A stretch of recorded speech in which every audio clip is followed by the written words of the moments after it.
Bismillahirrahmanirrahim.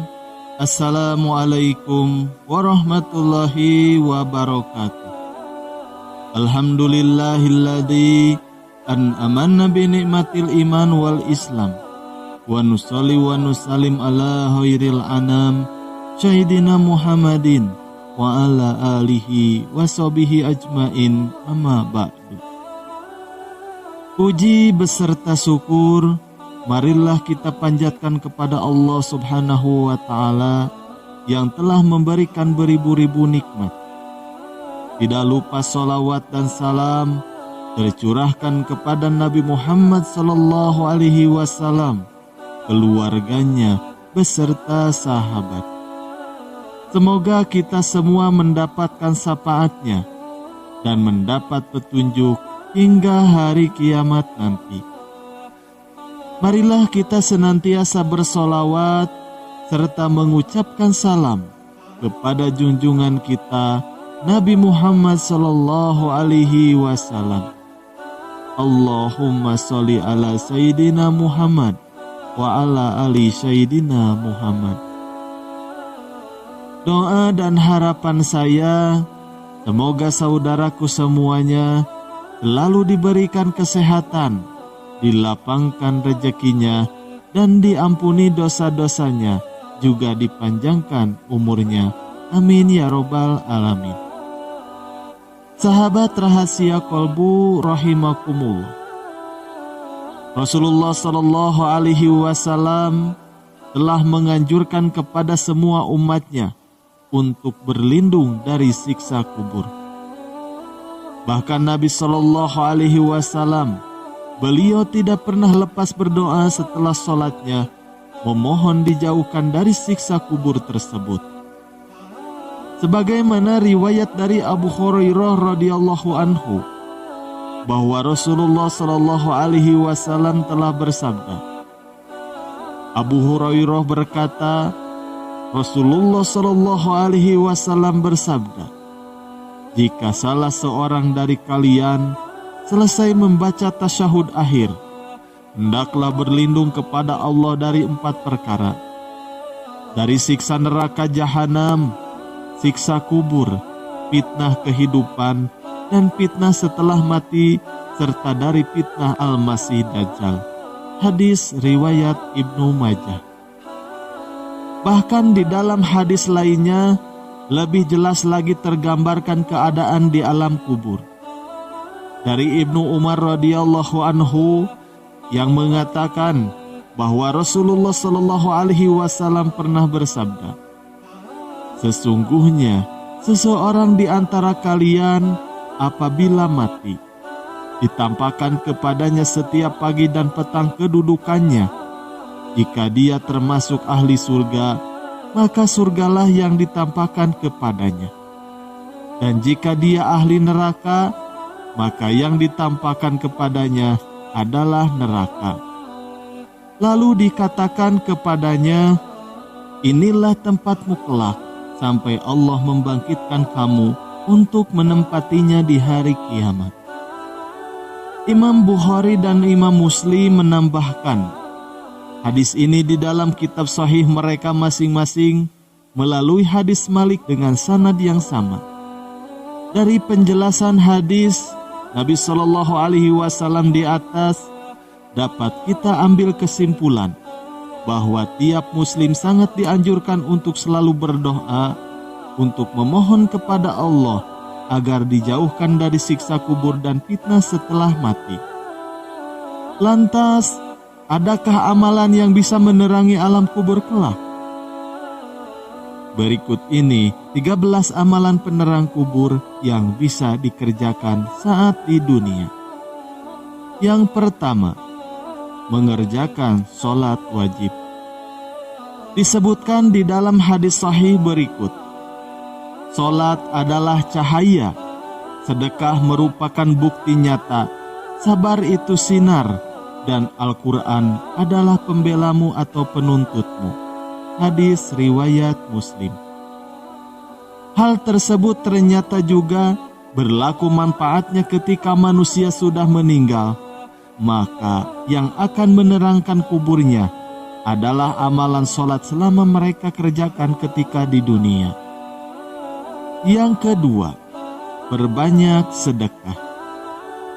Jika anak cucu Adam mati, maka semua amal perbuatannya terputus, kecuali 3 hal: sedekah jariah, ilmu yang bermanfaat, dan anak soleh yang mendoakan orang tuanya.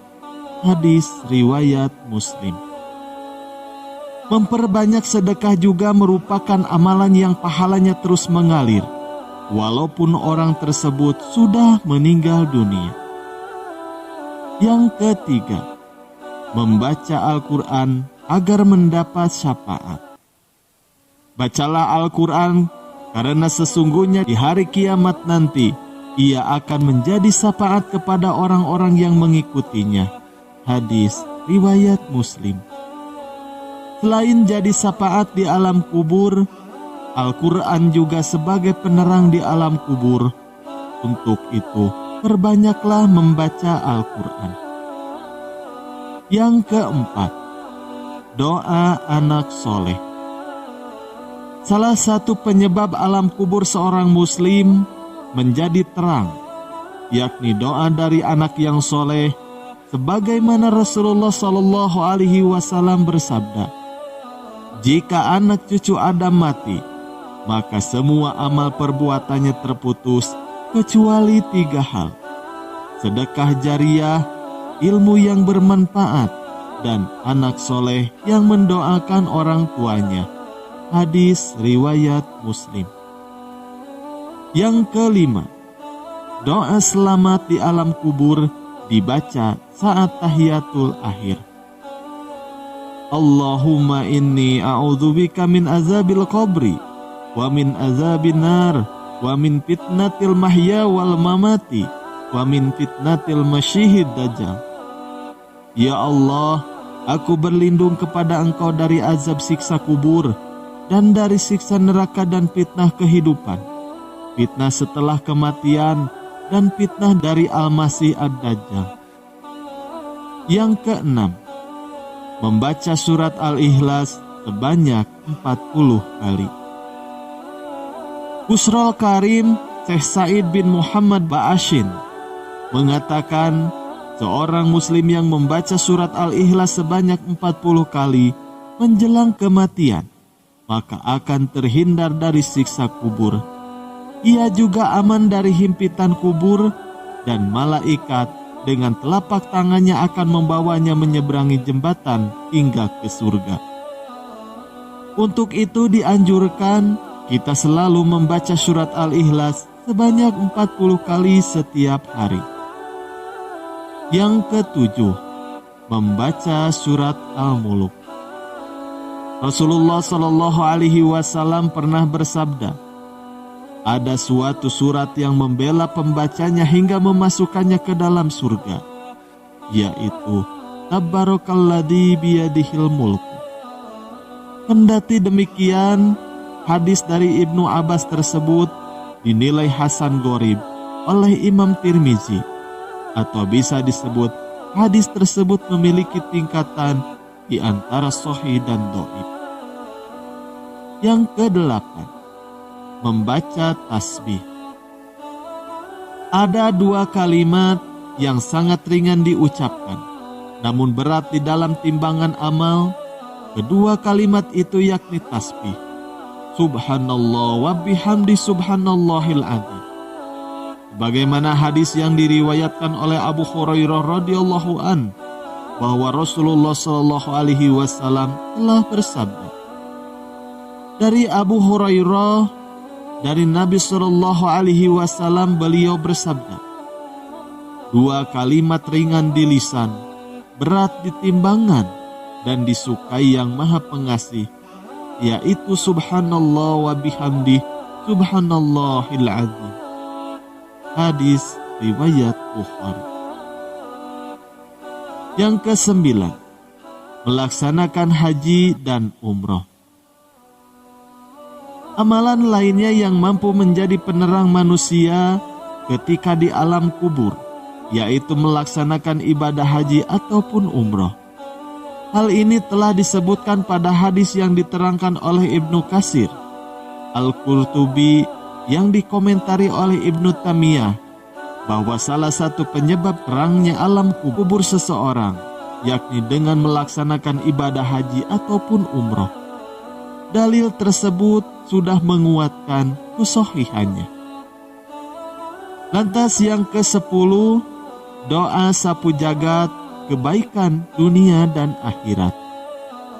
Rabbana atina fid dunya hasanah wa fil akhirati hasanah wa qina azabannar. Ya Rabb kami, berilah kami kebaikan di dunia dan kebaikan di akhirat, dan perihalalah kami dari siksa neraka. Quran Surat Al-Baqarah ayat 201.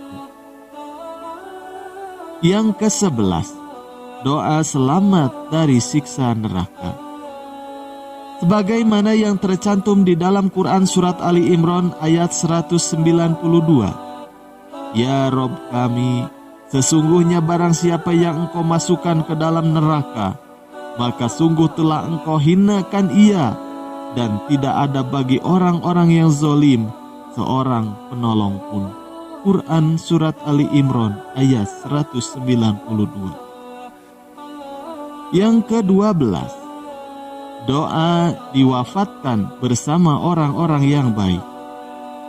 Ya Rabb kami, sesungguhnya kami mendengar seruan yang menyeru kepada iman, yaitu berimanlah kamu kepada Rabbmu, maka kami pun beriman. Ya Rabb kami, ampunilah bagi kami dosa-dosa kami, dan hapuskanlah dari kami kesalahan-kesalahan kami, dan wafatkanlah kami beserta orang-orang yang berbakti. Quran Surat Ali Imran ayat 193. Yang terakhir, doa meminta tidak dihinakan di hari kiamat. Ya Rabb kami, berilah kami apa yang telah Engkau janjikan kepada kami dengan perantaraan Rasul-Rasul Engkau, dan janganlah Engkau hinakan kami di hari kiamat. Sesungguhnya Engkau tidak menyalahi janji. Quran Surat Ali Imran ayat 194. Demikian 13 amalan penerang kubur yang bisa kita amalkan agar terhindar dari siksa kubur dan dilapangkan kuburnya ketika meninggal dunia. Wallahu a'lam bishawab. Wassalamualaikum warahmatullahi wabarakatuh.